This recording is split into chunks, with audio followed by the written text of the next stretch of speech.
Hello guys, हामी चाहिँ खाजा पुऱ्याउन स्कुल जाँदैछौँ। आज घाम भन्नुहुन्छ भने यस्तो खतरा घाम लागिरहेछ, आँखै नदेख्ने खालको। यहाँनिर यस्तो छ, झापातिर बस्ने साथीहरूको हालत कस्तो छ हो। धन्न अलिअलि चाहिँ हावा चलिरहेछ। अनि हाम्रो यहाँ बाटो चाहिँ वडा कार्यालय जाने बाटो चाहिँ पिच हुन लागिरह।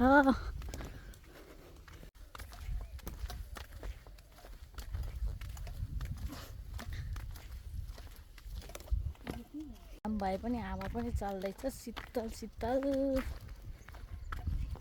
कस्तो दामी डाँडा काँडा देखियो मौसम खोलेर त। अप्ठ्यारो भयो भिडियो बनाउनै। रेणुका दिदी हिँड्दै हुनुहुन्छ अगाडि अगाडि। आफ्नो चाहिँ यो हालत छ। कस्तो राम्रो फुल फुलेको छ यहाँ चाहिँ। हामी चाहिँ स्कुल पनि आइपुग्न लागिसक्यौँ। हामी चाहिँ स्कुल पनि आइपुगेको छौँ। हाम्रो गाउँको स्कुल चाहिँ यस्तै छ साथीहरू।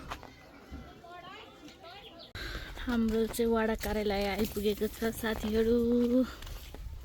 हामी चाहिँ एकदम राम्रो ठाउँमा बसेको छौँ। वडा कार्यालय पनि नजिक छ, हेल्थ पोस्ट पनि नजिक छ, स्कुल पनि नजिक छ भन्नु अरे।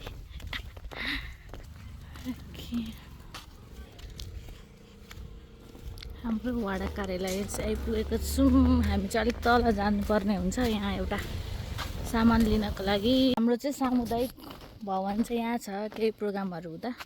अनि यहाँ घरमै मकै फलेको छ साथीहरू। दिदी चाहिँ अगाडि अगाडि हिँड्दै हुन्छ, म चाहिँ यहाँ छु। घाम चाहिँ खतरा लागेको छ है गोदकमा।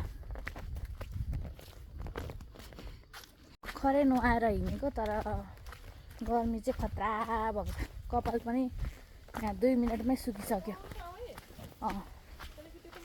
ल एक फन्को घुम्ने आछ। हाम्रो बाटो चाहिँ पिच हुन लागेको छ साथीहरू। चाहिँ यहाँ तल्लो हाइवेमा आइपुगेको छौँ साथीहरू। हाम्रो सामान चाहिँ लिनुपर्ने यही हो। ऊ त्यहाँ गाडीमा रहेछ। अनि एक फन्को घुमाइ हुँदैछ साथीहरू। यो चाहिँ इलाम सदरमुकाम जाने बाटो हो। अनि यता चाहिँ झापा जान्छ। अनि मौसम चाहिँ क्या दामी खुलेको छ साथीहरू। घाममा हिँड्नु पाउँदा कस्तो लागिरहेछ? एकदम आनन्द भइरहेछ। मजा आइरहेछ होइन? सधैँभरि यसरी मन छ ए ल ठिक छ।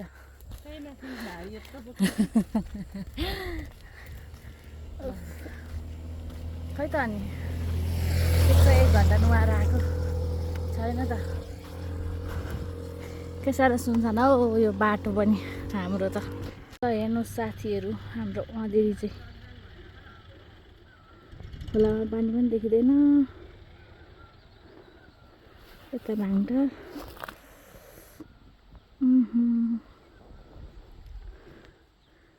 दामी छ नि डाँडा काँडा त सरर।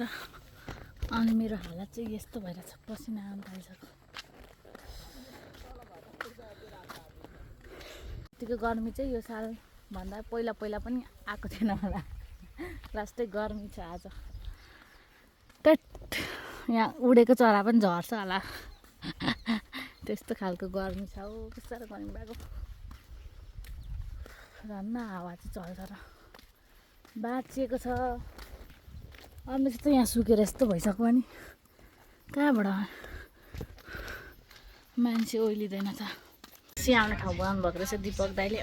कस्तो शीतल हावा आएको क्या। आम्मामा एसी नै आउने रहेछ यहाँ त।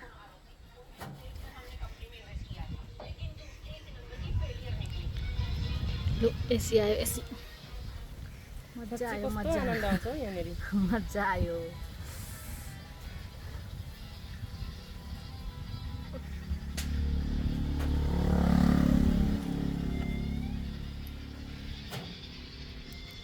हामी चाहिँ यो उकालो लागेको अब सोर बाटो। टमाटर पुरो हुनु भएको रहेछ यहाँ त।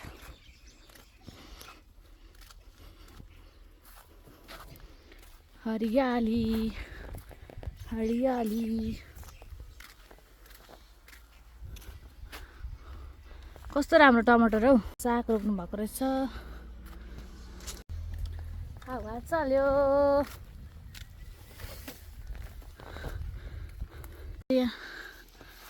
निनीहरूको घर आइपुग्यौँ। निनीको घरमा त कत्रो कत्रो बैगुन फलेको रहेछ। इधर पे कोही नहीं है। हाम्रो एभोकाडोको रुख। हामी चाहिँ एक फनको रोटी पकाएर गाउँ निस्किन आँटिसक्यौँ। के गर्नु, यो दिदीको खै के को पकाए एक फनको घुम्नु पर्यो यो घाममा। यो चाहिँ हाम्रो मिङमा आन्टीको क्युट क्युट फुलहरू छ। यस्तो दामी दामी। यहाँ चाहिँ यस्तो दामी दामी फुल फुलाउनु भएको छ आन्टीले। कस्तो दामी दामी फुल फुलेको छ। आफ्नो चाहिँ हालत यस्तो भइरहेछ पसिना आएर। गाइजहरू होइन कि यो हालत पो साथीहरू। यहाँ चाहिँ कस्तो राम्रो फुल रहेछ हौ आन्टीहरूकोमा।